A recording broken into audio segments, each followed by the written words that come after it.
BlazzinBob gets nothing effect, has that one taken away by Troy Hellman. It seems like this could be right on the head. BlazzinBob gets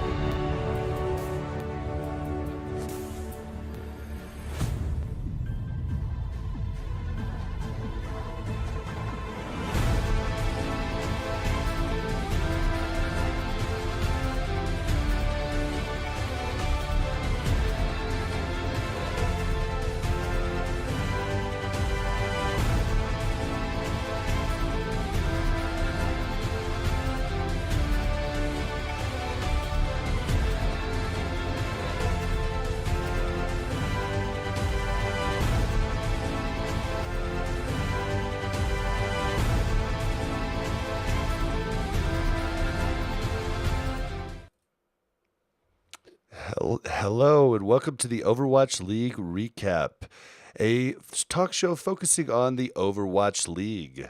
I am BlazzinBob, and today I am joined by two special hosts. Mel, what's going on? Hey. And the triumphant return of the one and only I Play Games. What's going on, Andreas? What is up? I am so glad to be back. It feels like an eternity since the last time I was over here, but you guys have held the fort in a fantastic way. I was a fan and a listener of the show while I was away studying the skills of data analysis, but I have returned. I'm back and I'm ready to talk about Overwatch League. I'm Yeah. pretty sure you went on high noon, though, when you were on hiatus. Just going to throw that out there. To be fair, that was the end of my hiatus. And you guys were in California, so it's not like I could podcast with you guys. So you decided to go to the Guild Hall and podcast live with a bunch of fancy drinks around you. Yeah, I mean, well, for everybody, I mean, we were letting you know, Andreas was supposed to come back last week, but we ended up getting stuck in Los Angeles for an extra day. And we thought, why not take advantage of recording live at the famous Guild Hall? And so that's what we did. But Andreas, for the maybe five listeners that we have that don't listen to Omnic Lab, what were you doing while you were gone?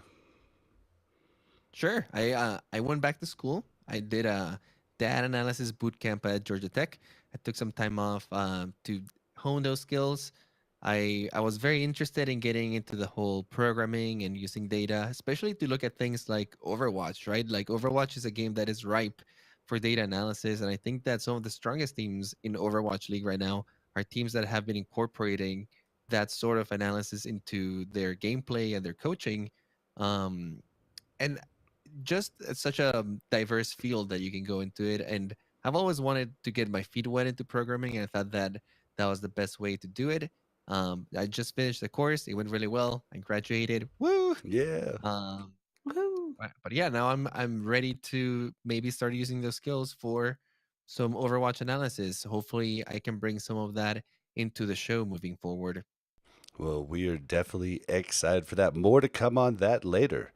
As always, we like to start off the show by thanking our recap producers, Shazir and Thrill. Thank you guys so much. And this week, we have a brand new patron in Rob Waters. Thank you so much for joining the recap crew.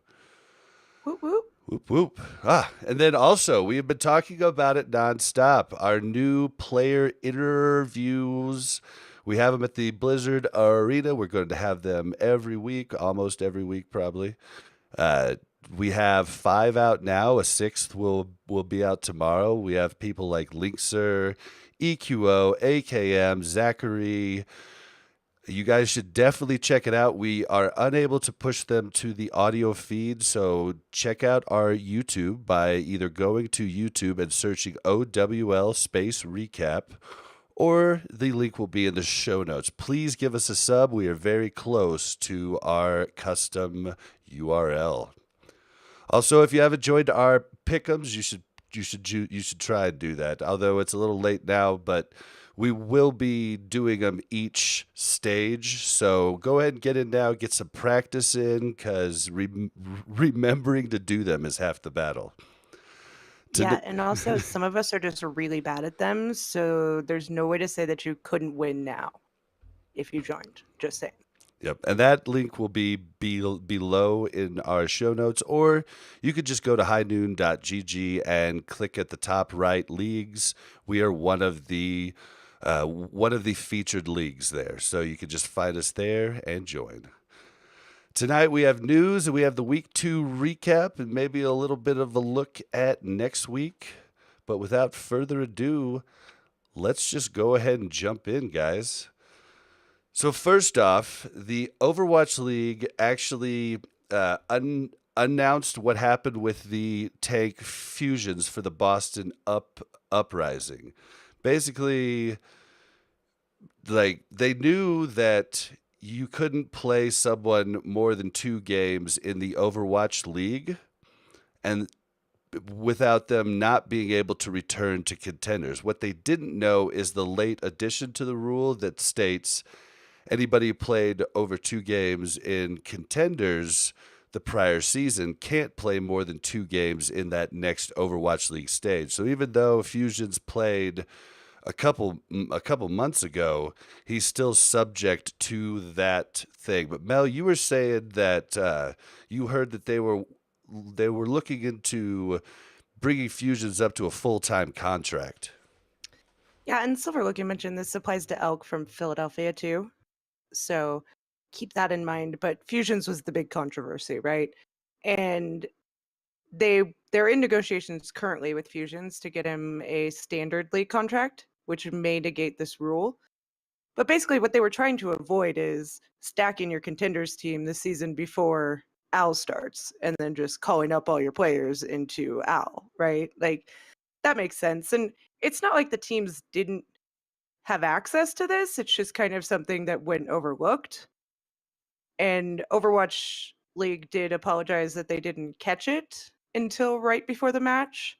So I'm sure that had some effect on their planning and gameplay, which is unfortunate. But in the same note, they signed the contract. They should have known, you know? This just sounds like the rule is new and nobody is used to it kind of thing. The rule is Right. useful though because it really protects some teams, or it protects the scene from some of the teams abusing it, right? Just playing your best players in your contenders and your Overwatch League team, and not that some of them would do it, but if it's key games that you just need to win them, maybe to advance your team to the finals or to the end of that stage, you know what I'm saying? Yeah. Yeah. Bringing those players willy nilly, um, might be a little bit too much, right? Like you don't want your Overwatch League players just coming in and dominating whenever needed on contenders. The rule is there more as a fill, right? Like if you need a desperate fill and you already have your academy team there ready, you can bring that up. Or your contenders team suffers for some reason, maybe you can bring a player down. But Well, and it can like help give your backups playtime. You know what I right, mean? Like some they experience to can Yeah, your just still growing talent. Yeah. right. They yep. can still be playing, not just sitting on the bench watching you play. I just wonder if Huck's thought process on this was, hey, I'm not going to give this guy a contract because I don't need to pay him more. I can play him for this entire stage as a 2-way player. Then I just don't play him in contenders, and I could, keep him on that 2-way player. So I think this also protects the players from being Absolutely. used. Yeah, So, because Yeah, Fusions Fusion's given the an chance amazing would have been like, player. okay. yep. Right, he belongs in Overwatch League. He just happens to be in contenders right now, and it's what you say, Bob.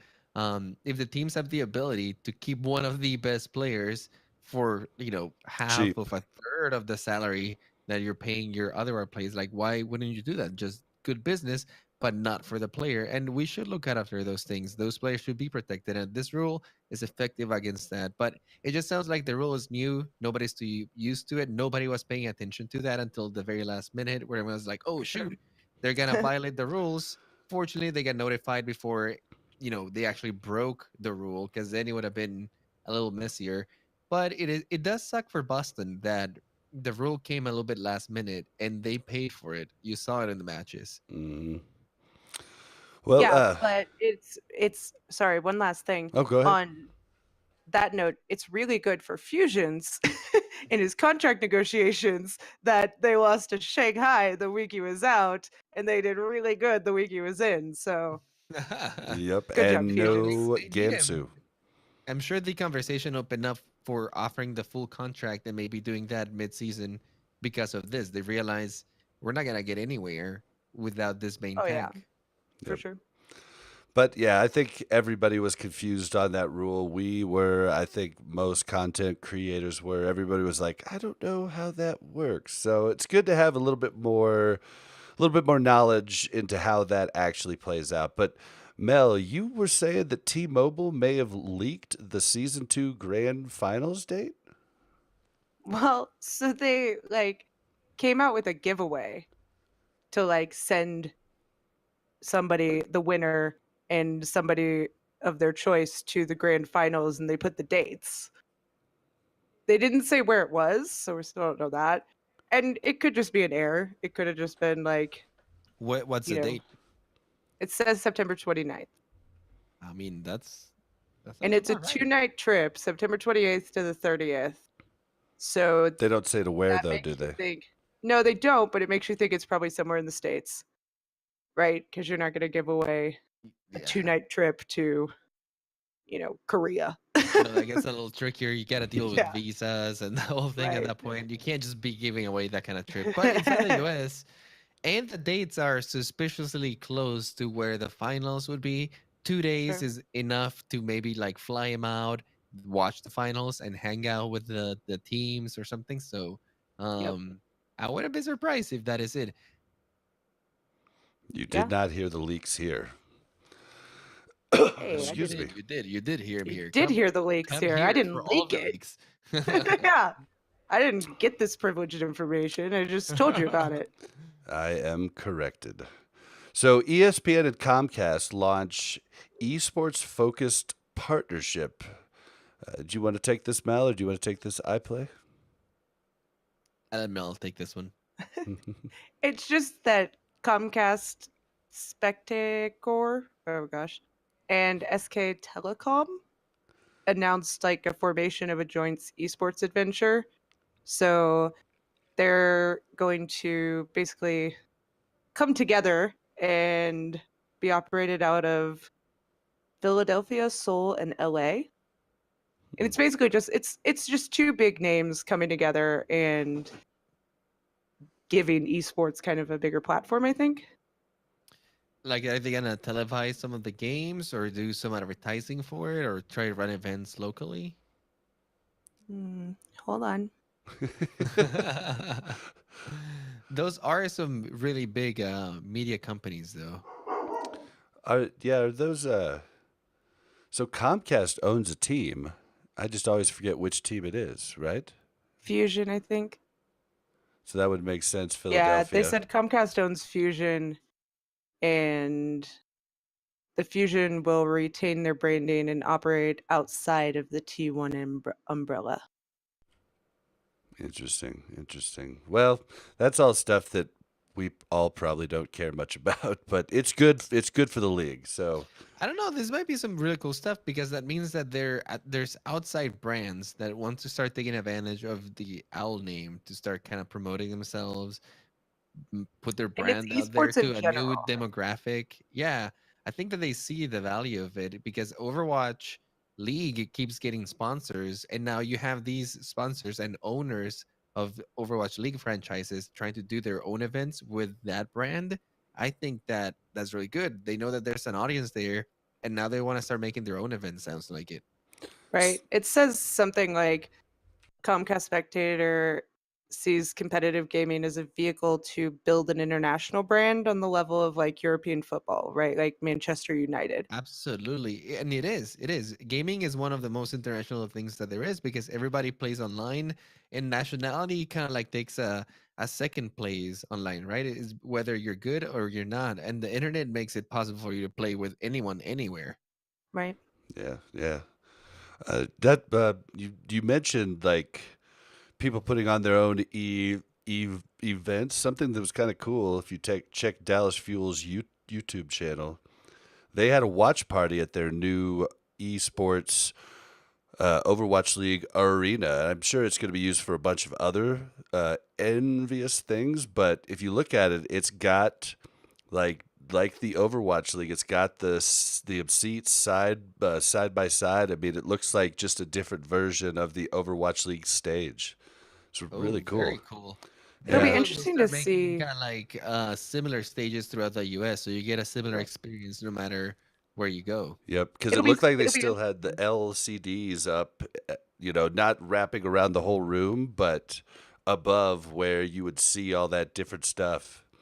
Right. I wonder what standards they're putting in place that these arenas have to have, or if there is any, right? Like, because they've put so much effort into the production in LA that I wonder if there's some sort of like, you have to have X, Y, and Z. Oh I yeah, bet you you're have right. to keep it. You have to keep it consistent, and you have to see it as a franchise, right? They're trying to grow the Overwatch League franchise, so wherever they put headquarters or a stage, I imagine they're gonna have to have some minimum requirements because especially for the developers, it's not like you can be developing a different version of the spectator or how you televise it Right. for every arena and so on. Like the system's already there. You might as well just find a way to use those systems in every location.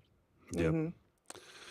Well, we were talking about Boston Infusions earlier, so why don't we just jump right in to our games? Shanghai. Shanghai wins, Woohoo! guys. History was made. Yep. Oh my People god. were crying in the stands. Like even Boston fans were like rooting for him like they just got beat. I mean, People were crying. everybody Yeah, was there rooting was People for were him. crying. crying. Literally, people were crying. That's how momentous I mean, I was how crying. big this was. I mean, I was crying. You were playing Apex, don't lie. Yeah, it was the one game that I just like watched, like while I was doing something else, and then Shanghai wins. I was That one, like, no, babe, I'm watching this. You do your thing. I'm watching this game. And then like he came out to go to the bathroom or something. I was like, are you kidding me? Do you see what's happening right now? listen, that game, I happened to catch it just because it was right after the Atlanta versus Toronto game. So I was already kind of like there in the watching mood. And I wasn't gonna watch it, but I had just eaten a bunch of food. And I was sitting on the couch with my girlfriend, and she was kind of like dozing off, and my cat was like dozing off, and I was just sitting there super full, and I was like, I'm just gonna stay here for a little bit, but they're definitely not gonna win. Kristen even told me maybe today's the day. I was like, no, babe, no. It's never the day. You know how many times I've said that? 42 times I've said that. Not 43 And though. and it just so happened that it just like the first game starts, I'm like, Shanghai's looking okay today. Then the second game goes through, I'm like, oh, Huh. Shanghai is actually looking really good. Like the first Right? time ever I've seen like play as a team. And then third game starts to happen, and it's like, oh no. Oh no, this is gonna happen. Oh yeah, the Boston crowd is not going coming back wild. from this one. It was amazing. Well, It was and amazing. yeah, I mean, and we talked about Fusions not being in. They had just traded Gamsu over to Shanghai, so they were literally without a tank, and it I mean, let's definitely just talk showed that about Gamsu wanted that win. Gamsu wanted that win real hard, right? And how awesome is it that Gamsu gets traded and the first win that Shanghai gets in all of Overwatch League is his second game played against his previous team. I guarantee In you, your face. Huck's having nightmares right now. Oh yeah, he's sweating bullets. He's waking up No, cold sweat. no, Huck's fine. Huck's just giving the impression that like this wouldn't have happened if Fusion would have played. We'll let him have it. Like, good game, Shanghai. We're still a better team because we have Fusions, right? Like, that's the ploy they're playing on Boston because nobody wanted to be team number one, right? Mm-mm. Like, Nope. They're all a little flustered over there after that loss. And Shanghai, oh man, they must be flying high. Because honestly, this wasn't the Shanghai that we saw last week. mm-mm. Without Gamsu, this wasn't a team. But Well, with I mean, the Gamsu, first this week, actually looked like a pretty decent team. right? The first week they didn't even play Gamzu. I mean, their main tank swapped from Reinhardt to Reaper every other play, Well, right? Like Gamsu couldn't play that first game, right? he could No, he have, could but have. he had literally just gotten there. Like he hadn't even Oh, like okay. scrimmed with the team, I don't think. And And Oh, then okay, they gotcha. put him in They game should have two. just put him in anyway, but he was Well, probably they like jet did. lagged or something. Yeah, they did game two. They put him in game two, and they're like, "Here you go," and he just looked like he hadn't even talked to these people ever before in his life, No, right? yeah, So I don't feel like that was a good, showing of his skill either. right. But this Well, one and against then Boston, it also helped for Shanghai to only have one game to prepare for the next week. That probably helped Gamsu really get on the right page with the maps that they were going to play. No, absolutely. And you could see the happiness in his face. If you look at the match, oh yeah, he was he was like beaming when he was winning those maps. I thought it was interesting that they brought out Gaguri to interview with Gamsu afterwards because she only played the first map. So I yeah, thought but that she's was one of the interesting. OGs. Yeah, Yeah, and you also gotta consider that that is probably like Shanghai's marketing card, and they've been using Kaguri as like their marketing card for a little bit, right? Like they know yep. she's the only woman in Overwatch, so they want to put the spotlight on her. And it's cool.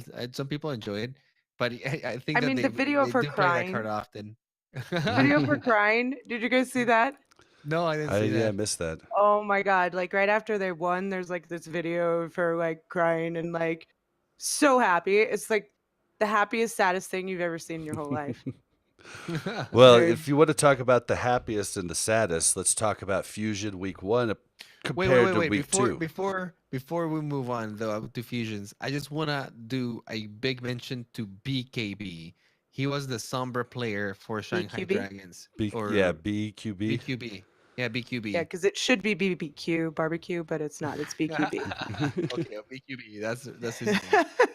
What a fantastic player. I think we should watch out for that guy, especially if they keep playing like that. I mean, I don't think Shanghai is gonna be a tier one team by any means, but in the middle ground, I think that BQB and Gamsu are gonna do some work. So watch out for those two. Yep, and you I talk mean, for about the first time in BQB, history, like Yeah. they're not at the bottom. yep, and you talked about BQB, and I actually drafted him in a couple fantasy leagues a couple weeks ago.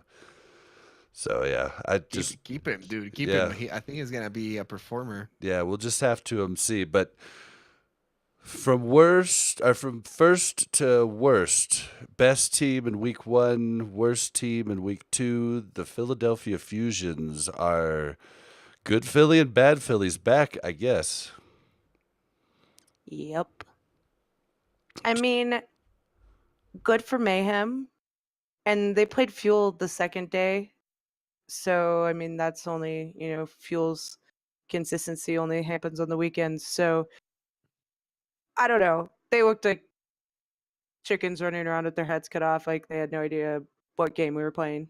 Well, I think a big problem was Boombox was not in, and I think people underestimated how good he was, and also just the fact that they put in a main support player play to play Zen, and I just don't think it translates really well. And so I think that was a big problem for Fusion this week. And you could see it in the matchup. Mayhem really abused Fusion Zen. Um, he Yeah, was picked Elk. often. Yeah, Elk got picked often. And it's terrible in this meta, right? Like your Zen, not only it's you need him for that damage output, right? Like you're lacking range damage and spam damage already, that especially if you're not engaging. So he is a big output of damage, and not only that, if as long as he's alive, he's gonna get transcendences all the time, and you see it in the goats meta. Zens get a transcendence kind of like almost every fight. Like Right. grab goes on transcendence, then the next fight like something happens transcendence, and like they just have transcendences all the time, and that's how they're giving out the biggest output of their healing. Especially when you're playing Zen, Lucio, and Brigitte, you don't have a lot of big heals aside from the Brigitte burst that she has. Right. So you have to compensate by getting those transcendences fast, getting those sound barriers fast. And I think they were doing okay for the most part. I mean, Poco is still a fantastic player, but they were falling short in those engages, and Mayhem was finally capitalizing on them. I gotta give it to Mayhem though; they were playing Yeah, really solid goats. they did well. And I do want to caveat this a little bit with the fact that Elk subbed in, but Elk also subbed in on an off role, right? So he's typically a main support, Oh yeah, not an off support. that's what So, I said to start it off. oh, sorry.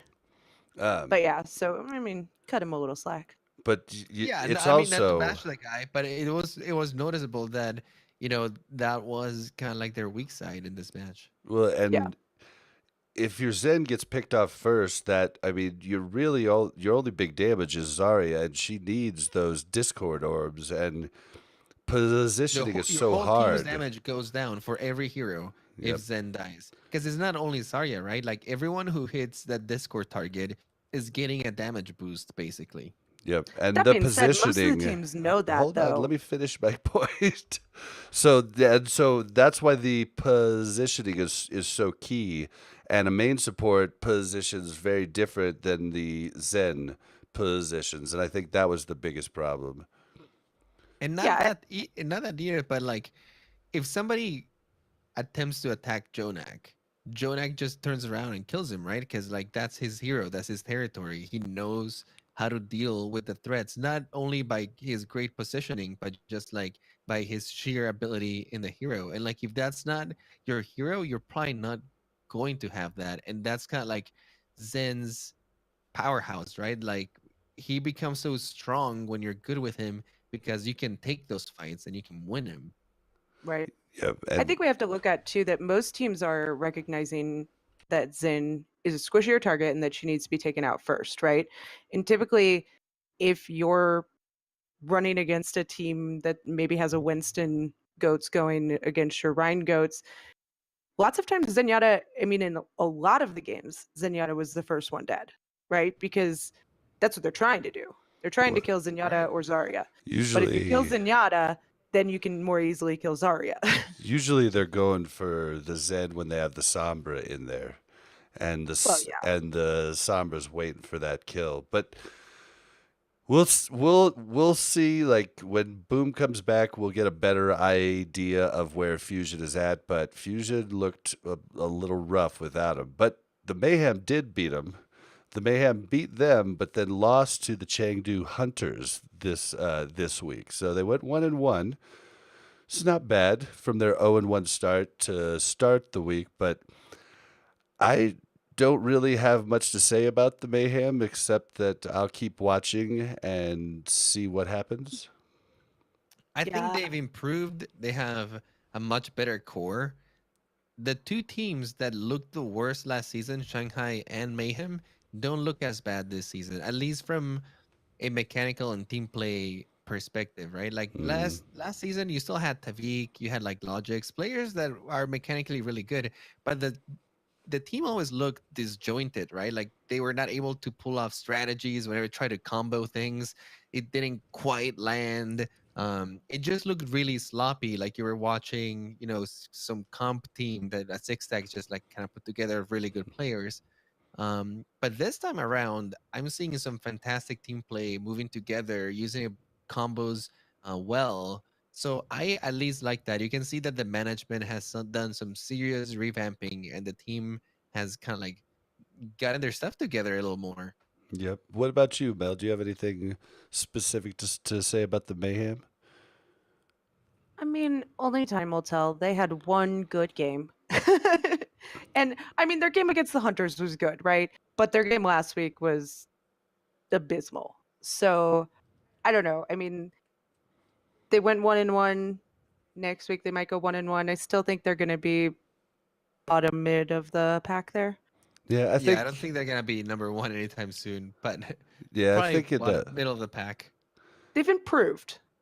Well, I Give them think, that. and I think the big improvement is them just having more staff on on the coaching staff. But let's talk about the Hunters who did beat them. They lose 4-0 against the Dynasty, but then win 3-2 against Mayhem. Like this is really weird how different teams are beating different teams, and it's like a big ring around the rosy. Like, I beat you, but we beat them, but we also beat them, but you beat. It's just really, really, really weird. But what do you guys think of the Hunters? The first 3 showings that we've seen so far. I mean, I think Elsa looked really good.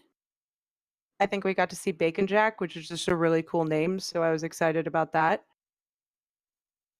I don't know. I feel like the Hunters aren't a top tier team, but they're not a bottom tier team either. And I think they're just going to improve as they continue to play together and continue to play on the stage. So I think that the Hunters are looking good. They've only had 3 games so far, so a little bit less of a sample to take from, but Still though, it's not too bad. 2-0, and any 4-0 is pretty crazy. Like, I just can't believe how good these expansion teams are Wait, the coming Hunters in. lost 0-4 though. Sorry, I wrote that backwards. Oh, okay. Yeah, they went 1-1 week 2. They lost 0-4 against the Dynasty and won 3-2 against the Mayhem. Okay. Yeah, I thought that sounded weird. But it's just odd. But I still don't know a ton about the Hunters and can't really give you guys any good in-depth analysis yet. Yeah, to be honest, Hunters and Spark are the 2 teams that I haven't really watched too much just because been so many games and so many new teams. I gotta pay these teams a little more attention, but it does seem like the newer Chinese teams or the new teams in general They're are doing really fairly good. good. Yeah, they're fairly good. As far as Hunters, rankings show us, Paris, Vancouver, Atlanta, Toronto, and Hunters are all in the top 7. I mean, in their defense, though, or in the other team's defenses, one, most of these players came from contenders, which has been a lot of goats for a long time, right? So a lot of them are more familiar with goats than the teams that were here before. And 2, there's really not a lot of preparation for the new teams, right? Because you haven't played against them as a team. You don't really have, other than Vancouver, you don't really have any VODs to watch of them playing as a team. And so the preparation is harder for those teams. So I think we're getting a little bit of both of those things. yeah, everyone is feeling each other out. And to be honest, this stage might not be very representative of like what the whole season is going to look like. This is kind of like you're just right out of the gates where everything is very volatile. Although some teams do seem like they have a really good grasp on the meta and how you play it. A lot of the new teams, like you said, Mel, seems like that experience from contenders and already playing that meta for a long time is paying off big time right now. And some of the older teams that were used to the older meta and were used to some of their stars kind of shining through a little bit more are losing hardcore right now. Like one of those teams that comes to mind is the Houston Outlaws. Like what a terrible start of the season the Houston Outlaws have had. And I'm sorry, Deathblow, if you're listening to this, but to me, they seem like the bottom of the barrel team right now. It's a team that was relying on combos like the Cool Mad and Muma Winston Diva, for example, or Linkser on the Widowmaker to do a huge part of the work. And Yep. now that you cannot play those players in those positions, you're suffering hardcore. Yep. Well, all we could say is just moving on from the Hunters. Like the expansion teams have hit the ground running. But let's talk about the Dallas Fuel, my boys in blue. Weird. Like they lose 4-0 to the Charge, then they win 3-1 against the Fusion. Arguably, not having Boombox might have been a reason for that, but they might have 4-0'd if they would have just kept AKM in. So why why do the Fuel lose on the weekdays and win on the weekends? They're ready to party on the weekends. They're ready to dance. Yeah, I think the biggest thing is for the Fuel is that if this is not Effect's meta, he's not played well on the Zarya. Any of the 4 games that they have played, he does seem in good spirits, but that doesn't mean that you should play him. AKM has been on the top of the charts, even beating Carpe in the Zarya versus Zarya on all 3 maps that he played. AKM needs to be in, and there are arguments for benching Zachary for Mickey if it's just going to be a Brigitte bot. Yeah, I mean, honestly, how often do you switch out Brick? Like, very rarely. But I did see an interview with Mickey that he didn't have a computer on the off season. He went home to like help his family like move and do a bunch of stuff, and he had sold his computer to help his family get something. I don't know.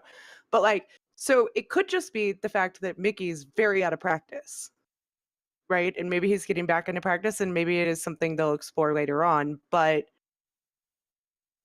I mean, he was one of the best Brigittas, and Zachary's gotten better. I'm not saying that he's not doing well. He's just not Mickey.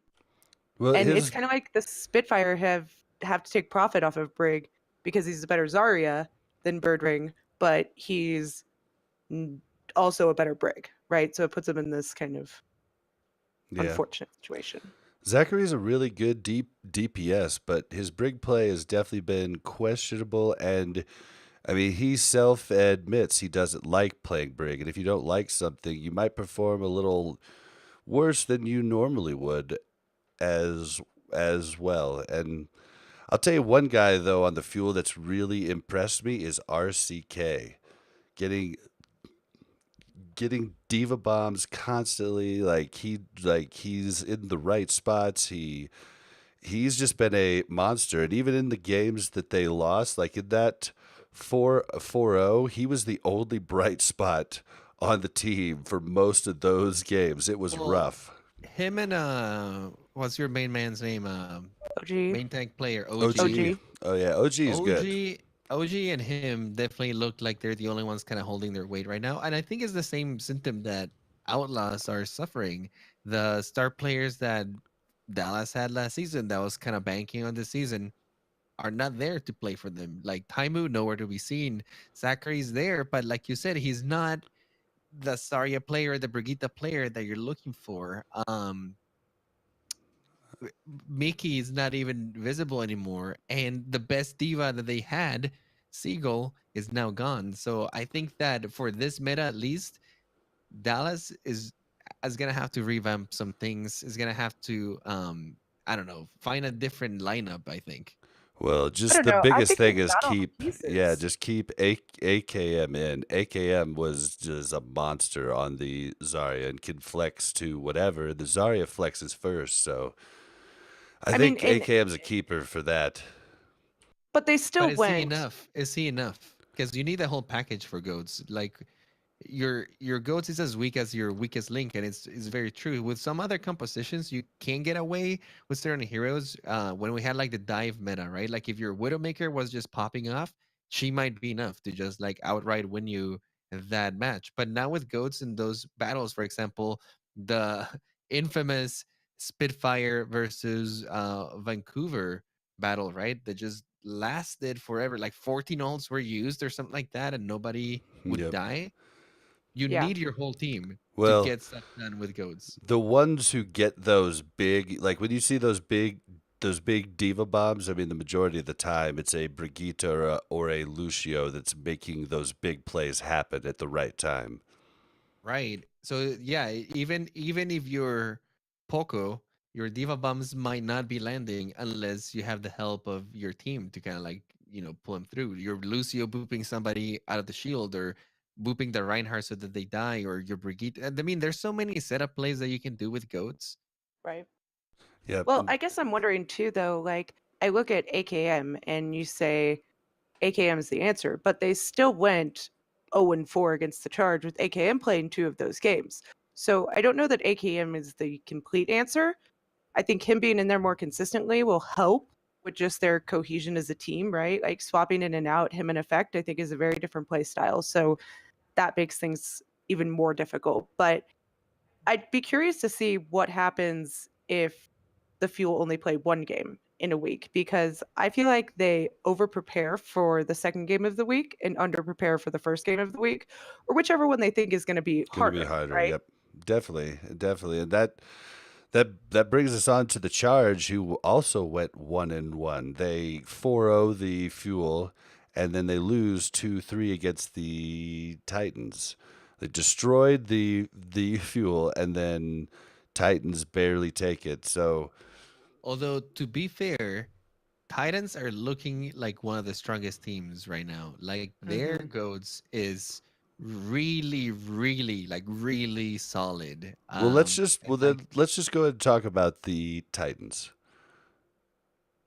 Charge, like we were talking about, I think that it's a very solid team, mid tier, probably like maybe top 7 or 8 at this point. Um, but I think Titans are like looking really solid. What's their record right now? They haven't lost once, right? Titans are No, they're 2 and two and 0, 0. Yep. Yeah, they're 2-0. They've And only granted, played one game a week though. right? yeah, true. So they've had some time to prepare, but they did beat one of the strongest teams right now that we saw have a really solid goats, being San Francisco. They were also able to beat Charge, which also has a really solid goats. So I don't know. I think at this point, Titans is positioning themselves quite good. We'll see when they play other teams like New York Excelsior, or I really want them to see them play my boys ATL and see how that goes. But yeah, they're looking good. Yeah, they're looking really good. And Bumper is awesome. They have the only 12-year-old in the league in, is it Stitch? Oh, you Stitch is on guys, the Titans, right? He's like 12. I swear to God, he's 12. no, he's like 6. He's the cutest little boy I've ever seen in my whole life. He reminds me of like Lilo and Stitch, right? And his name's Stitch. He's just so freaking cute. So But yeah, that's one reason to like them. But hey, just a correction really fast. They did win twice this week. They won against Charge Okay, and they yeah, that's won what I against thought because I Shock. thought they had played more than 2 games. Shock was the last game of the week. yep. So they And won against Shock just a there little too. heads up on the Shock, since we're talking about them. I take back my eating crow from last week. Shock is still not that good. They are 1-2, and they only looked really good against the Dallas Fuel. So I stand by what I said before the season started. Shock That's true. is not that good. I But don't know that Shock's not that good. I think Shock took a chance this week, and I don't know how it affected the team, but they subbed in Violet and took out Sleepy. And I just know Sleepy's very vocal. And that whole I don't team, know how that I just don't know how that plays into a match, right? But he's usually the one that comes in for the press conferences. He's usually the one that's kind of very outspoken. So they took him out, put in Violet after Violet's suspension was over. They also played Striker one map this time instead of Sinatra. So I don't know. But let's be They're, honest, the they're, star they're player on trying out some Shock. things. To be fair, everyone's filling out each other, and you don't know how your players are gonna, match up against everyone. So you gotta try out some things. Will this come back and hunt them later? Maybe if like the map differential is very close and the records are very close, but uh, I mean, you gotta try things out, right? You don't know how Yeah. your roster is gonna play out. yeah. I think the MVP of Shock though is Moth. Dude, that kid's Lucio is on fire. Yeah, it's really neat getting to see all the different Lucios play this season because Hmm. Moth did come in and saved Shock from being a laughing stock when they had Dak playing Mercy and dying constantly. So Moth came in and Dak didn't played that actually. well, and so just getting to see Moth and tons of other Lucios play has been really exciting. But let's talk You about know, the London Spitfire. I was gonna say before we move on real quick, Silver makes a really good point. Shock running 4 DPS players on a map kind of like telegraphs what you're going to do, right? In a GOATS meta, especially when you know what players play, in a team like Shock that everybody's familiar with their players, you bring out that lineup and you know what they're playing, and it does raise the question. Teams that have more specialized players might give out their strategies, even if like maybe the strategy is kind of known per map and you're gonna bring him. Like you already telling the other team, hey, we're gonna run this. And for teams that are a little bit more versatile, that have players that you don't have to swap as much. Uh, Somebody like Paris Eternal comes to mind. They're just running like a very standardized lineup. You're not making a lot of swaps, and your players can be a little bit more versatile, right? You get people like Soon who can switch from a DPS to your Brigitte to your Zarya. Have no problem with that. Yeah, and I I mean also it makes teams that have people that can switch off a lot better. Like I mean Dallas has a big boon because their actual diva player RCK can swap over to Somber really well, and that makes it so only one person has to swap instead of two and things of that nature. What you were saying, Mel? I guess from Shock's perspective, if you're looking at this, I mean, Vancouver is really, really good at goats, right?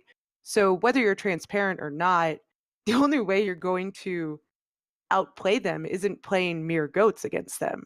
You know, you have much better chances if you go for DPS and just destroy them, right? Like, and I You think want to that's take probably what they're you think it's thinking. better if they take the gamble. They know you're not Yeah, going to outplay the goat, so you might as well play the hardest counter that you think you can play properly. right. Like, and you have the DPS to do it. You got 22 on your roster, so like, you might as well get them in there. Like, why not? Yeah, Yep, might as yep. well use them. But Oh, the opposite of the Fusion is the London Spitfire, who went 0-2 week one and now have went 2-0 in week two. What do you guys think of this? That just sounds like regular London to me. welcome back, What London. wasn't that the story last season where London started good? They won like stage one, barely making it to the finals, and then they kind of like fell off the map, miraculously make it to the playoffs, and then just run away with it in the playoffs. Like, I don't think anybody saw London winning it last season. So I don't know. Right. This just sounds like standard London to me. Yeah, Yeah. they're very hard. They're very hard to gauge. But I think they're still going to be good this season, and I haven't dropped them in my power rankings far. But they're definitely not two like they were going into the season. You I mean, can never let your guard down with London because you yeah. just don't know when they're gonna turn it on and just wreck you. I think Monte Cristo said it the best in a tweet during one of their games this weekend. He said, "London is like that annoying kid in school that never studied, never did homework, but then came in and aced the test to get a B for the class." So true. Yeah, I thought that was But I pretty think good. you also have to look at their opponents, right? So like last week they played Paris and Philly, who both had amazing weeks, right? And then this week they play Washington, which you know, and they still went 3-2. Like they still had to reverse sweep Washington. And then they played Spark and they looked better in that one, but Spark's been inconsistent too. And I think Spark's still getting used to the stage and their team cohesion and whatnot. So like I think it's very hard to just say yes, they were better this week or they played worse opponents Well, this week. why don't you take they us into talking about the Spark? Oh, sorry. Did you want to say something else against Spitfire? No, I was just gonna say that they didn't play good. Yeah, it wasn't pretty play. And when I was talking about the infamous game, I meant London versus Justice. That was the game that had that like super long fight where it just looked super sloppy. Nobody was dying. Ultimates were flying. Nothing was connecting. It was just I don't know. It It's just like wasn't alt pretty counter alt Overwatch. alt counter alt. Like Yeah. Gestures Reinhardt has definitely left room for wanting too. But why don't you take us into Spark, Mel? yeah, I mean Spark they lost 3-1 against Houston, which was awesome. Then they Houston lost got three their to one. win. I know. Then they lost 3-1 against Spitfire. Let's be honest, it would have been a 4-0 against Houston, except for the fact that Houston won the map and like completely forgot that there was a map 4. It's really all Mhm. there was to it. But that's fine. And then they lost 3-1 against Spitfire. So Spark wasn't looking good this week. And let's be honest, we can't say they played rockstar opponents here. As much as I'd like to say that Houston is like the end all be all, Houston and Spitfire have always been kind of up and down, and this is no exception. So I think the Spark is maybe slightly overrated last at the beginning of the season. I think a lot of the teams were talking them up, and I'm not sure why. Yeah, But casters too were talking about probably because the teams were. right. Probably But they probably did because of go the 2-0. colors. Colors won him a lot of fans. I mean, that's true. They have Yeah. pretty rock star colors. Well, and No, a I mean lot of they people. have good players and they had a good first week, but I don't know, like it's too early to tell. But like you were saying, these are not Rockstar opponents, and these are definitely not leaders of the meta. So if you're looking shaky against these teams, you might be looking shaky against some of the more established goats teams. And Well, let's just point out who they won against last week real fast. They won against Shanghai Dragons without a main tank. Mm-hmm. And then they won against LA Valiant, who has yet to win a game. So LA Valiant has been looking rough too. so I'm just saying, those were their 2 wins last week, and then they lose against. So they win against low tier teams, they lose against mid tier teams. I think that puts them farther in the low tier and category. I think their biggest problem lies in the fact that they're actively swapping out their main tank constantly. Sometimes it's Gushway and sometimes it's not. And I think swapping out your No main Smite. tank is a bad call. They need to just pick one and just stick with it. I think they might be trying them both out right now and just seeing which one they want to go with. No Smite has looked better as far as map score, but Gushway is the one that had all the hype coming in, and so Gusha is always also struggling with communication. Don't forget that. So he's speaking in English because he speaks Chinese and the rest of the team speaks Korean. So like there is definitely a language barrier there, which I think with your main tank is a struggle, right? Because they're the ones really kind of leading the charge here. So I think Oh, as very much time so. goes on, they're going to get better communication with Gushway, and I think Gushway will take the spotlight. And I mainly say that because he's on my fantasy league. So like, let's get this ball rolling here, guys. Will I don't- Mill. I was gonna say they do look like probably the weakest Chinese team next to Charge and Hunters. And honestly, I want to put Shanghai above him. I know that they beat Shanghai last week, but that wasn't the Shanghai that we saw this week. Gamzee wasn't even there when they beat him. No, exactly. That's what I'm saying. We shall see. But Mill, why don't you tell us about the Outlaws? I gotta go to the bathroom. Be right back. I'm just kidding. Oh gosh, my Outlaws. I love you boys, but come on. So they win 3-1 against the Spark. We get our first win. Things are looking up. Jake has some 900 IQ play calling. It was really great. I loved it. Then we go up against New York, which, to be fair, it's New York, right? Like, and they've looked fairly dominant this season. So I'm not too concerned about it. But They haven't looked dominant until this week. okay, but they were just Houston was just outplayed by New York. New York saw everything 6 steps ahead of Houston, and Houston looked like they were beating their heads into a wall. And you could tell. I mean, you saw Jake get frustrated after map 3 because he was so frustrated that they were outplaying them so much. Like, and I get it. And there's a lot of controversy about Jake getting upset on stage. Like, get over it, guys. Like, if you ever watched a sports game, like people get upset. Like, he didn't Yeah. go punch somebody on the other side. He slammed And it his doesn't fist mean he's against the getting desk. upset at everyone. He's upset at himself and probably like his Yeah. performance. Some of these players are very critical of themselves, and to be put into that position when you've practiced so much to be over there, it dawns over you, right? It has to be super super frustrating that even though you've put so much time, energy, and effort into this, you're still hitting a wall, right? And I think Houston's trying to get very creative, right? And to be honest, I think they made the swaps that they should have. I think putting Spree in over Coolmat is the right decision in this meta. I know that Spree isn't as good of a diva, but he has the flexibility to swap from diva to Zarya, leaving Dante the flexibility to swap to Sombra and us still having a diva or us still having a Zarya, right? Because before when Coolmat's in there, if Dante swaps to Sombra, then all of a sudden we have a Diva Rhine and we don't have a Zarya, and that's really a poor game plan, I think.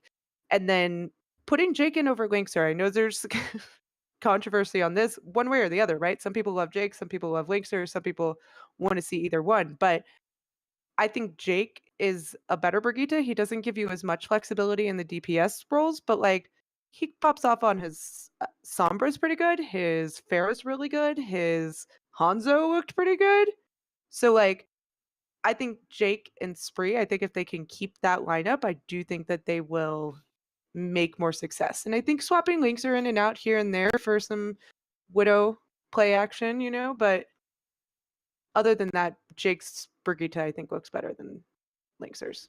I don't know. Maybe I'm the naysayer over here, but I think that as long as this meta continues, Outlaws is doomed. They don't have a Star Zeniana player. They don't have an outstanding Lucio player. They do have a star, Zen.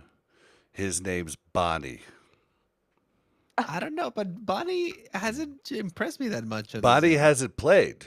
Raucus has, and Raucus has been dying first with weird flanks throughout the first 4 games. It's been weird. Bonnie is who they should put in. I'd have to see it. I don't know if Bunny is gonna bring the caliber of Zen that they need at this moment either. Also, their main tank Muma is just not looking that solid. He tends to be a little overly aggressive, and it kind of tends to cost him, especially against teams that are a little bit more coordinated. And at this point, I can see Outlaws going against New York Excelsior getting rolled, Titans getting rolled, Toronto getting rolled, Atlanta probably getting rolled too. They're going against Charge or Hunters. That's gonna be a tough matchup for them already. Yeah, they have Spitfire a bad schedule. It's always gonna be a tough matchup against them too. Every team We always that beat has Spitfire. Okay, they have a chance have against yet to Spitfire. lose I'll give against you Spitfire, that. okay? They do have a chance against Spitfire. But every team that has a solid GOAT is gonna give Outlaws a huge amount of trouble. And unfortunately, at this point, is a solid 6 or 7 teams that already have those spots claimed. And I don't see anybody coming in to bringing in that what this meta requires in the Outlaws. And that's kind of what happened in the Tracer meta as well. They didn't have like that person to come in and really take over that role. And I think that's gonna cost them again. Well, I think you might be right about Raucus. I think Raucus is a good Zen. I don't think he's a great Zen. Muma, on the other hand, I would disagree with. I do think that Muma plays over aggressive sometimes, but I think it's because of the situations that they're putting themselves in, right? Like Muma's trying to be the hero and he's trying to make a big play when he should just play with his team. But they're like 0-2 week 1, right? Like they're trying to get something they're trying to get something going. And I think the end of the night. we see that consistently in main tank play in the GOATS meta. When their team is falling behind, when their team is not picking it up, they feel like it's their job to take that next step, right? Like it's their job to secure that kill or to get that next, point. Like, and I think they put a lot of pressure on themselves. And I think that's what Muma is doing. I don't think that Muma is a bad Reinhardt by any means. I think Muma's Reinhardt is very good. I think people forget that. Muma's Reinhardt is good. Yeah, people forget that he played a ton of Ryan before Al, though. I mean, his Ryan is good. But I don't think it's as good as the beta requires it at this point. I think if you put him against why I keep blanking on these names? What's New York Excelsior's tank? Mono. Neko or Mono? Mono, the Reinhardt. Oh my God!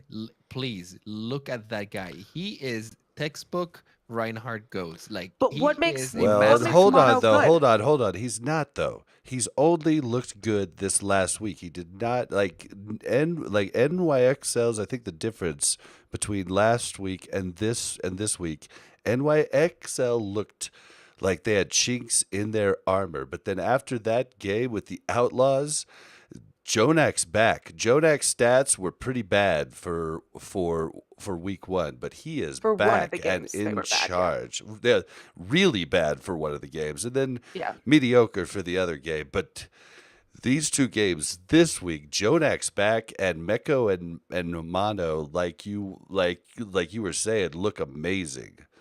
But I think you also have to look at is this, also a guys. really good tank. I'm just kind of like thinking of like people that I've been looking at seem really strong. Or look at Mono against the LA Valiant game, especially the Rialto game.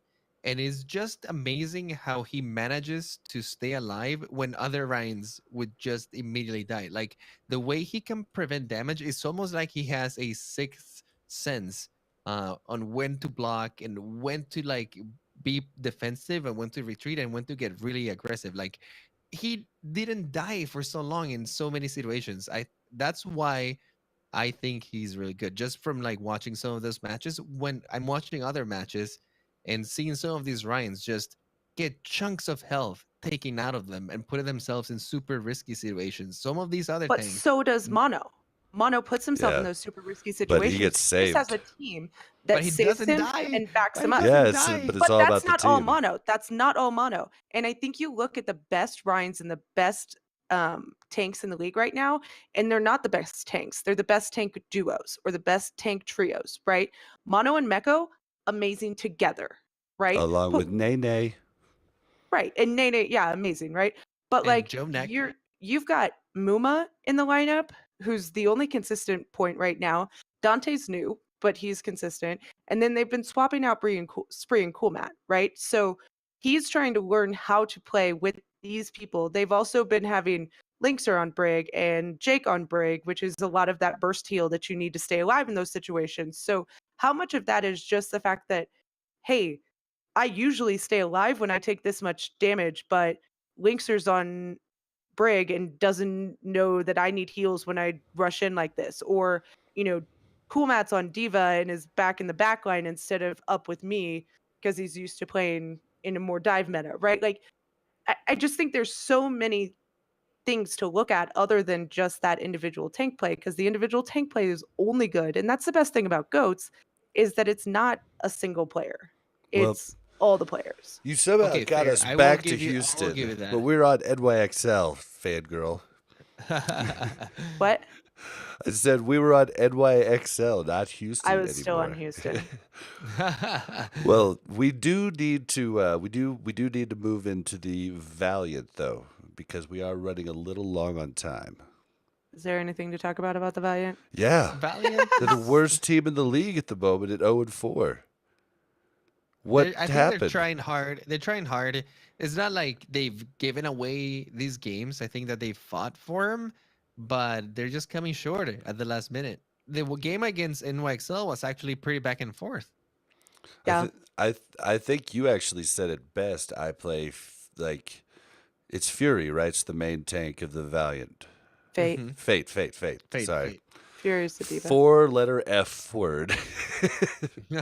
Okay, so Fate's looked really bad in most of the matchups that I have seen so far this season. Fate is like he's dropping his hammer into walls. He's charging in without his team behind him. He's being majorly aggressive, and the team is not with him. Also, the fact that they're playing their, what used to be a tank Cookie as a main support and swapping him and Cussed Out, that's probably not helping them either.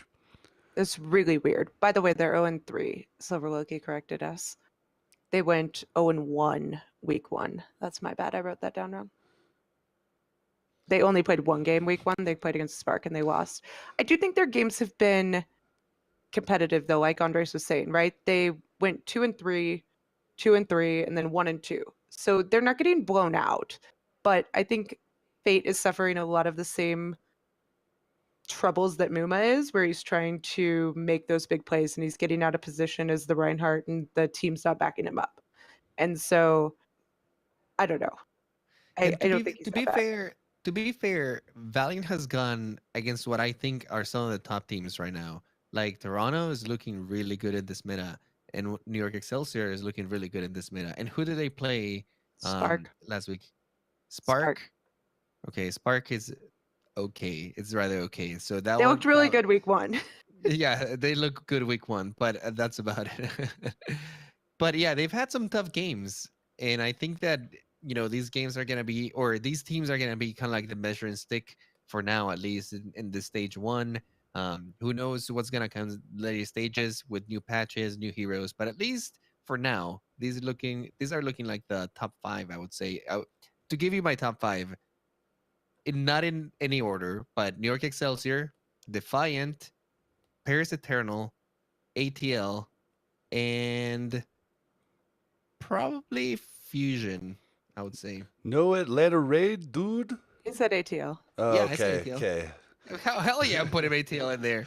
I mean, in Valiant is in trouble though because Valiant has lost their first 3 games. Their next 3 are against Titans, Charge, and Fusion. Oh, Titans. I should have said Titans. They are incredibly good too. Right. So they've got Titans, Charge, Fusion. Then they've got the Outlaws, which who knows. And then they've got Shock. Right. So their next 5 games are real hard. Yeah, Oh wait.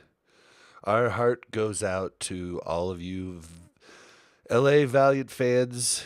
We know you will hold strong, though. You are a great fan base. But something on a happier note. Let's talk about the Atlanta Rain. Yes, finally, baby. Actually, why don't we start it off with iPlay telling us about the watch party that he went to recently? Yeah, that was really fun. Finally, we're getting a little sense of Overwatch community here in Atlanta. Because to be honest, the events for Overwatch has been very scarce over here. There hasn't been any real tournaments or anything. There's a common bar called Battle and Brew, which is kind of like the gaming bar here in Atlanta. And they had never done many events for Overwatch, or whenever I went, I never really see anyone playing Overwatch. Right up until we got a team. After that, they had one watch party for the first game that they had, and I tried going to that one, but when I arrived at the venue, the line was so long. It was like a 2-hour wait. That I was like, okay, I'm You just gonna didn't miss the walk up. game. You didn't walk up and say, "Hey, I'm Andreas from Al Recap." Show him No, your I wasn't card. trying. I wasn't trying to pull out it in the card. Oh, dude, you could have Honestly, got in there. You should I have should have brought reached your out to the recording. venue. I should have like talked to the venue beforehand and like let them know like, hey, I'm from the podcast and stuff. But I didn't think it was gonna be that busy until I literally arrived at the venue. I was like, oh shoot. So we ended up going to my friend's house and we watched it with a bunch of friends. But second game, I ended up going to the watch party for Toronto. And that was really nice. It was not as big of a turnout since the first event was like super publicized and stuff. The second one was more of like, hey, whoever wants to come and watch it, we're gonna have a space for it. But still, it was a big turnout. It was like 20 people, 20, 25 people. Everyone was having a good time, drinking some beers, talking to each other. Very friendly crew.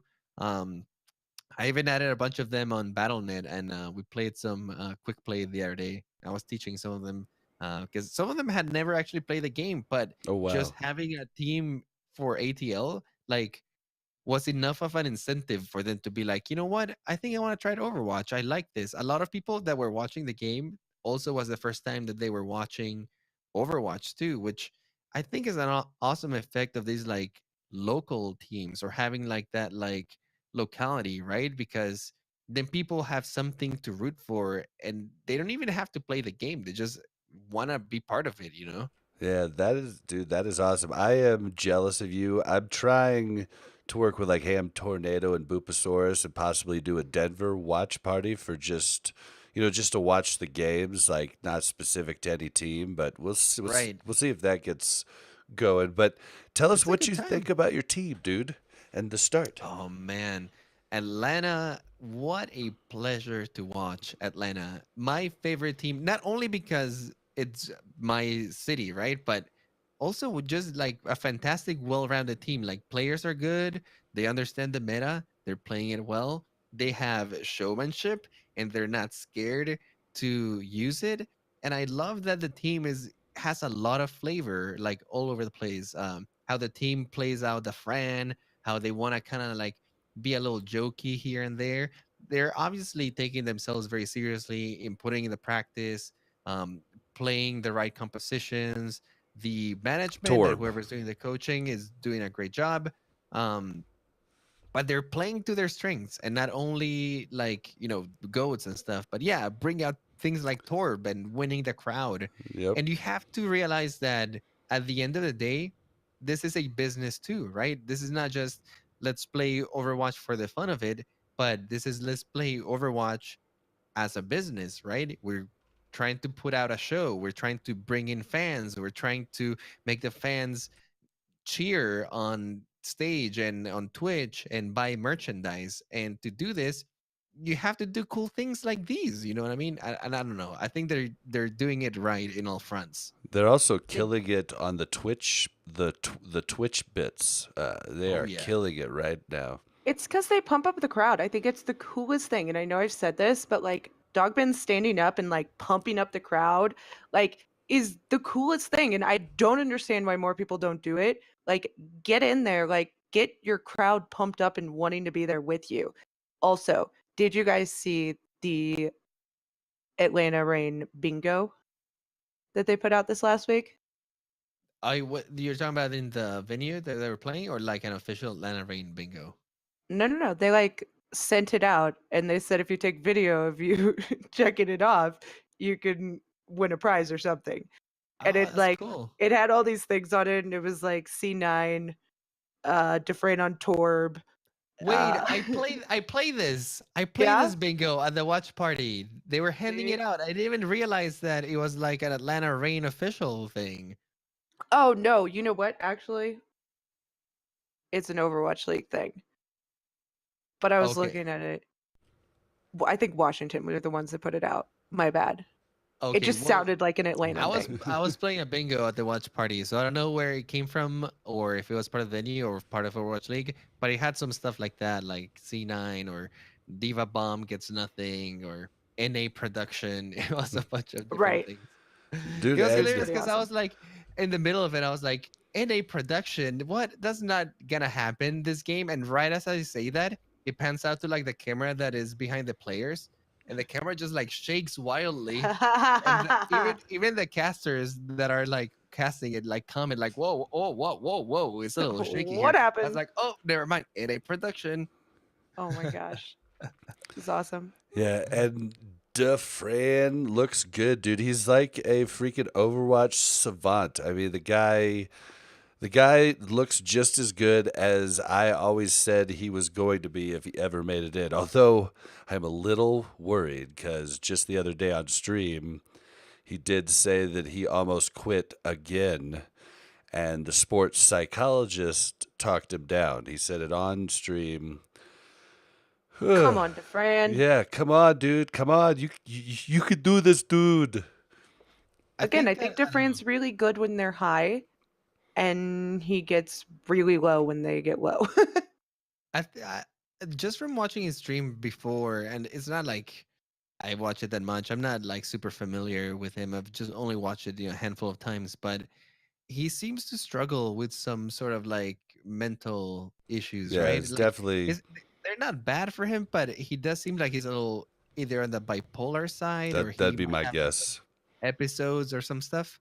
And it sucks because that stuff sometimes you can't control, right? You might have everything in your life going your way, and Right. one day you just wake up, you know, on the wrong foot and like you're just not feeling it. Everything seems pointless.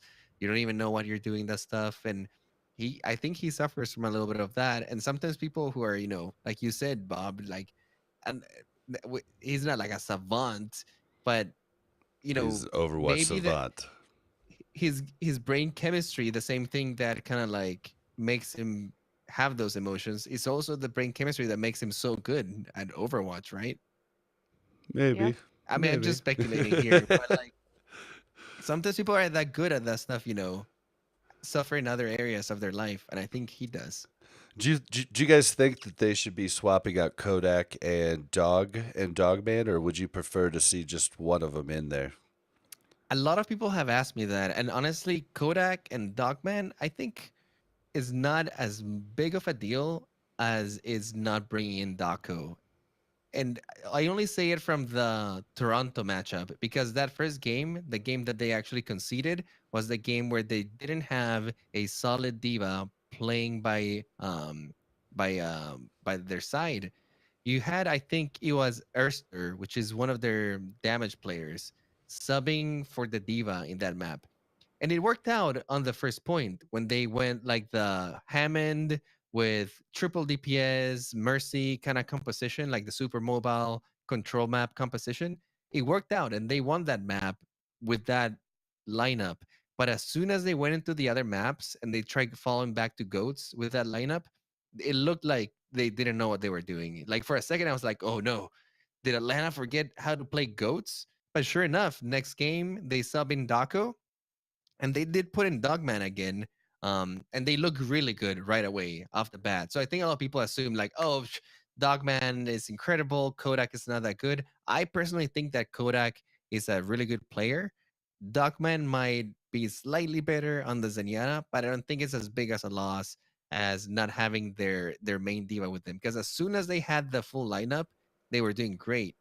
And I think Erster swapped back to Brigitte, and he did a fantastic job on Brigitte. Yeah. I think Dogman is good to have in next to. You'll notice they always sit him next to DeFran. I think he keeps DeFran pumped up, and I think that's a big deal. I do think he's a little out of position a lot and a little too risky at times. He's even Yeah, admitted that he did get himself. picked. He did get picked a few times where he shouldn't have. I agree with that. He looked a lot better this week, though, than he did last week. Last week, he was much more frequently out of position and getting punished for it tremendously. This week, his positioning wasn't perfect, but it was a lot better. And he also popped off quite a few times where it was just like, whoa, Dogman, 3 kills. Like, what's happening? What was right? it? Numbani, he like carried hardcore. Yeah. So I Yeah. think Dogman in the end, I think Dogman will be their guy. I It think is right looking now, like he might get there, but I mean, it's good that they have that redundancy. And I was about to mention that it's not only in the Zen role that you have Kodak and Dogman, which either one is out, you have the other one, and you're not suffering that much in that role, right? It's not like you're really downgrading like some of these other teams are doing that are putting like their main healer in the Zen role. Here you have some great redundancy. Same with Naylor and Erster. You both did great on Brigitte, so you got some redundancy there, but two guys that you can put in that role and be good. Um, Naylor's pretty good at the Widow too. Yeah, I will say the only one that seemed like you can't take out is Daco. Is like you need Daco in there to make goats work. but I think Daco's a diva one trick, and he's kind of like a cool mat, right? Like Yeah, where if they put Daco in, then they can't flex to the Sombra position because he can't do that. and And that is a so problem. And I think that is why they didn't play him on that first control map, and they instead play I think it was Erster and Naylor, both of them. They're 3 DPS. The Fran, Naylor, and Erster were in that first game. Daco wasn't in it. But that was the problem. When you run that lineup and you try to go into goats, you fall apart. But if you run the goats lineup and you maybe try to go into like some weird triple DPS, it's not gonna work either. So yeah, I think they gotta watch out for that. Yep, and well, let's talk about the true goats team, Paris, who only runs goats. Period. And they're not 2-0 true. with it. This week they ran a lot of other things. Really? Am I crazy? I think you're crazy. No. I swear, because I remember thinking like, really? Hold on. I'm gonna look. All right, well, Oh, let's I missed go the ahead. Paris game this week.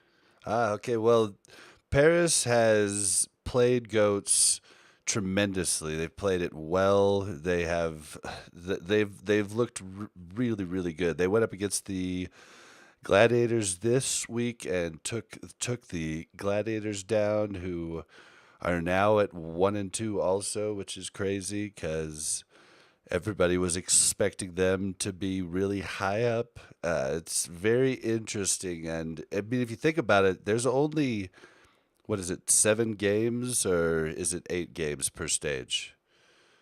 I think it's 7 per stage. So I think it is 7. yeah, so I mean, like, we're already almost halfway through the stage for a lot of these teams. Paris isn't, but Paris, dude, like I don't know what to say. Like they literally play goats. Mel's trying to look up if chat maybe knows, but I'm pretty sure they didn't make one change. It was I think they're goats the saying entire they time. run a couple other things. Although I will say one thing, and I've been saying it for before the league started. I think that Paris has something going on for them. It's that national pride, and they are all European and French, and they probably have a very easy time communicating with each other. This is a team that knew each other before going into Overwatch League. They have the incentive of really proving themselves and coming out for their country. And not only that, they have a great lineup for this meta. They have super flexible players that can play fantastic tanks and Brigitte and can swap to DPS if they need to. Their tanks are super solid. I think they're just really well prepared, and I think that they have communication over other teams. Some of the best teams out there, like New York Excelsior, for example, has that advantage too. All in-house, same language, no problems there. Yeah, and I mean they do have one British guy, but he's the token Brit or lad, whatever they call him. he might But he might even know a little bit of French too. yeah, I mean they still only have two games. We'll have to see if they continue to make this run. But I just thought their game last week when they played the London Spitfire. London destroyed them when they played guard on the Sombra, but then they tried to do that on Route 66, and Paris made no changes. They just played goats and just held them in spawn and just killed Sombra first every time. I mean, it was nuts. So if they could come back from that adversity just playing one comp, then it's going to be a little scary. And I mean, European contenders, supposedly there's a lot of teams that their goats would beat people in the Overwatch League. It's what a lot of people say. It's just because they're Yeah. known for tank play there. They Yeah, played a and little bit of Soon on Sombra. They played Hip on Tracer. Like at the very end of a match to get back to a pointer or something like that. No, like I'm telling you, I was watching the Paris game and I remember thinking to myself, wow, they're playing a lot different comps than they did. Yeah, I Because watched we it. thought they were a one trick. I watched it right there with you. I did not see that. I mean, maybe like little switches here and there, tracer to get back to point when we're in overtime, something like that. But I didn't see Paris play anything other it, do- really than goats. and it does seem like goats is their jam. And like how you were saying, Bob, like they found counters to some of the counters to goats using goats, Using which goats, yeah, it was just it's crazy. yeah. And I'm pretty sure that a lot of teams are looking into that right now. Like they're probably watching that Route 66 game and being like, wow, this is a really good way to counter Sombra. I actually encourage everyone to check out that game because it is kind of like a class on how do you counter Sombra with goats. Yeah, and one thing we do need to say though about Sombra is teams that can actively get a good Sombra into their lineup is they're going to do really well because Goats gets countered hardcore by Sombra. I mean, hardcore. You saw in many fights over this last week, Sombra with the EMP was the exact win condition. You saw it as soon as it goes off, Reinhardt goes down, Zarya goes down, Brig goes down. All of a sudden, it's just Zenyatta cleaned goes up. down. Yeah. Lucio has to hide like old Mercy to try to get his sound barrier off, or he's down too. Yeah. All right, guys. Well, it was an exciting week too. We expect it to be just as exciting in week 3. But that's going to wrap up the show for today. So I'm going to go into closing us out. All right. So, join our Pick'em League. The link will be in the show notes. We encourage you to follow us on Twitter at AlRecap. If you want to say something a bit longer, you can send emails to contact@alrecap.com. You can also find us squatting in the Omnic Lab Discord. If you want to come join us, just go to your favorite web browser and type in discord.me/OmnicLab. We live stream every week on Twitch at twitch.tv/AlRecap. We also push it to YouTube right after. And something a little new. So our YouTube's been growing. I've never really mentioned this on the show because we only had about 0.05% of our listeners listening on YouTube, but now we have maybe 0.15% on YouTube. So I feel like I should mention that you can find us on any podcatcher except for, I think, SoundCloud. But pretty much every place you can find a podcast, you can find us by searching Overwatch League or searching Owl Recap. Lastly, how can you support the show? You can support us by listening and telling your friends. You can also go one step further and leave us a review on iTunes or Stitcher. We read the 5-star reviews on the show. If you're compelled to support us even further, you can change a podcaster's life by just $1 an episode. Go to patreon.com/owlrecap. After the show ends today, we'll be staying on the stream to do the Patreon giveaway. So you should definitely check out the live shows for things like that. All right, Mel. Oh, and don't forget, go to our YouTube and check out our new interviews. They are awesome. They are really Do good. indeed check those out. Please do. They're not gonna be coming out of the podcasting feed since it would be too much of a hassle posting those little chunks, and it would cost us a little bit too much money for the show. But check those out because Bob has been doing a fantastic job, and our correspondent over in LA, Victor, he has been doing a fantastic killing job it. too. I've been a fan of these interviews, even though I'm part of the show, putting them out there. I'm still listening to them every day because you really get another glance at what some of the players are thinking, some of the strategies, some of the things that are going through their mind. And they're really short and easy to watch. So please check those out because they're super awesome. Yep, and For it's sure. cool because with the new watcher, I'm able to record the gameplay of just that player during their interview, and I've been playing that, in the background of the interviews. So definitely check it out. Mel, where can we find you? You can find me on Twitter at Mel Overwatch. And Yep. what about you, iPlay? If you want to find me, you can do so on Twitter at iPlayGames. You spell that IPLAI Games. And you can find me on Twitter at Blazin_Bob. That's BLAZZIN_BOB. Thank you, everyone, for listening, and we're done, dude. Let's go, dude.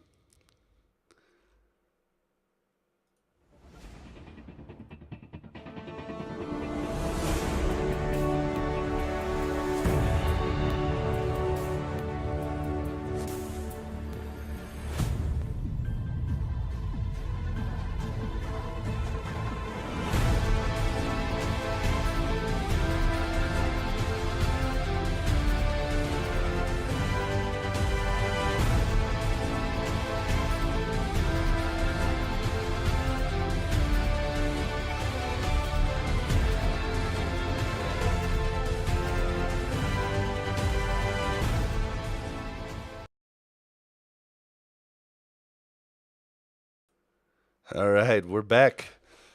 All right, so the Oh, wait. podcaster, what? What? But we didn't address the question. We ran out of time, though. Oh shoot, yeah, we can hit it next week. We kind of talked about it a little bit when we talked Oh, the about Atlanta Atlanta Rain. question. Yeah, we kind of talked about it a I little actually bit. did wanted to answer him directly. I had my opinions about that. Well, you can go ahead and answer We'll it now while I do the giveaway No, thing. we'll save it, or I might tweet it out or something. Okay, cool. All right, so Silver is like our fourth host over here. He's like I know. I just know. like throwing all the tips and bits. I appreciate it, Silver. Thank It you actually helps. very much. Thank you for the follow and the bits, Queen. Thank you for the bit, Shazir. Woo! Thank you guys Queen very Blast. much. I love you guys. I'm going to do random.org for our little giveaway here. And Look at that. Queen taking the number one. Okay, so Rob just joined today, so he's not in this one. I'm going to delete this. Because this was supposed to actually go last week, but we screwed up there. So, here, how can I... Okay, I'm just going to switch it over to the full display here with random.org. Sorry, guys. This is why we left this to the end of the show, because it really doesn't fit in. But I promised I would do it on stream. So here's our 1 through 7 is our Patreons. And we're going to generate the number. Number 2 gets it. So Matteo Copielli, who's been a long-time listener, I'll be getting in contact with you. I've got the gift card right here. I grabbed it today, so thank you so much. Does Chad have any questions here before we go? If you wanted to talk. Why is this still up here? Crickets? Crickets? Well, you gotta give chat some time just in case, because like that always happens to me. Like I ask a question, that I remember, there's a huge delay on Yeah. this thing. All right, I'm gonna grab a beer, and then maybe there'll be a question.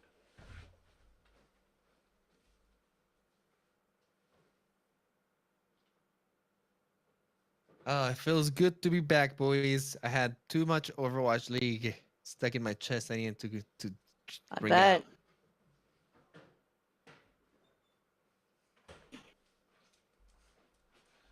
Yeah, dude, I bet it's been hard. Although it was kind of hard to find things to talk about during the off season too. It's like, Honestly, it was not much to talk about during the time I was off. That's why I kind of took the hiatus during that time. yeah. Then it comes back and there's just a ton of stuff to talk about.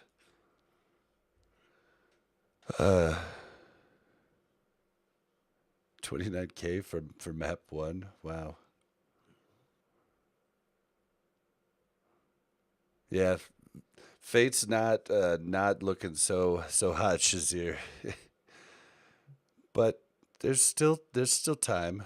But their schedule's pretty rough, as iPlay pointed out. What's up, Admaro? What's up, Admaro? Justin Timberlake. Justin. Is there anybody to raid? No, he's Justin though, not Justin. Justin, with an I. But I'm talking about Justin. Justin. Admaro. I know. Oh yeah, it's with a U. That's okay. Yeah, it was always weird to me. I was like, just done. Okay. I don't really see anybody. We could raid. We always raid the Owl Network. Don't be putting U's on Admaro's name. He's just on, man. Ston. Oh, it's on. Just oh, sounds like so weird. like a jujitsu move or something, like a karate chop. Just done. I'm gonna just on you in the neck. Oh gosh. Man. All right. Well, thank you guys so much for coming. Definitely check out the YouTube. Victor's been working hard getting those interviews, and they're getting better with each edit. I'm learning as I go, but I'm pretty proud of them. So go check them out. We might want to play one of those interviews after the show. If we do the raffle, kind of like just play one of them. Oh, I already did the raffle. No, that's what I'm saying for the future, because those interviews are really nice, and it would be cool to feature them sometimes. Yeah, just like end the show with one of them. Mm-hmm. It's not a bad idea. All right, guys. Well, we're out of here. I don't think we're gonna raid anybody today. We're just gonna sign off and say, see you next week. Peace out. If I could find the end stream button. Bye.